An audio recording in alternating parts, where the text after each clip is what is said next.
guys, this is your girl Taja and welcome back to another video. In today's video, I'm going to talk to you guys about this beautiful curly hair that I'm wearing, and I'm also going to show you guys how I made this wig.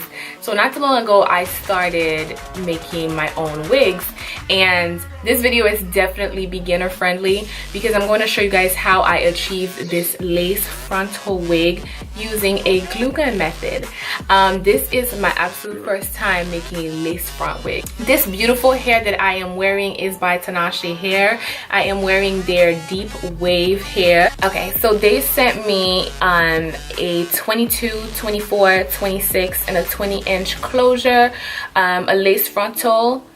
The hair arrived within I would say 3 to 4 days, and it came in a beautiful package. It was different. It wasn't a box. I think it was like a Ziploc type of little bag, and I instantly wanted to make a wig with this hair, and I wanted to use the glue gun method for the actual lace frontal as well, and this was my first time using that method, which worked out perfectly. The hair itself, you guys, is beautiful. It originally came in, you know, those deep tight curls, and they eventually drop once it gets wet. So when I say drop, like, it just looks a little more natural, like a wet and curly type of. The hair was true to length, even though I felt like the actual bundles, so the wefts weren't as thick as I would want them to be. And a lot of times with deep wave or curly hair, you definitely want the hair to be a little fuller and a little thicker. So for this wig, I used 2.5 bundles, which I want to go back and add the rest of the hair that I have left just to make it look a little fuller. But it also looks really natural like this. The frontal is beautiful. I love the lace on this frontal because it's really thin, and it just made the application so much better and blends in with my skin a lot better, so you can't see the lace, you know. So this is like my very first time trying on this hair and kind of testing it out, and I'm going to be wearing this hair for a few days, maybe 2-3 weeks. So I will be updating you guys on how amazing this hair.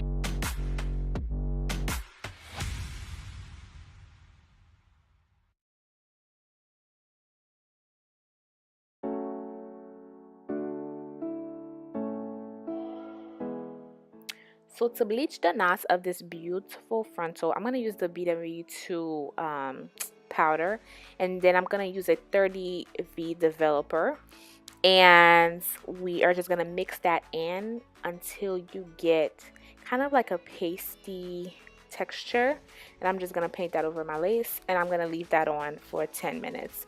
So you want a dome cap, of course a wig head, and this is the frontal kind of like the next day.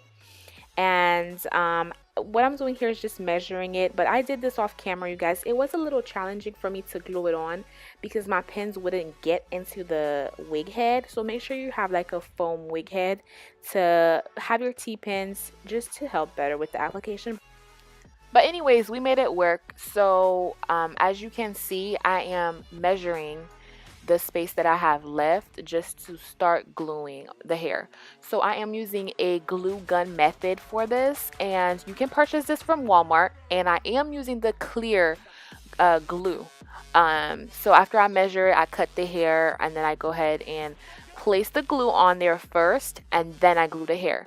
But there's also a different method where you can place the glue on the actual hair and then you can glue it that way, but it doesn't matter really. Another thing is that they also have black glue out there, so y'all can always use that.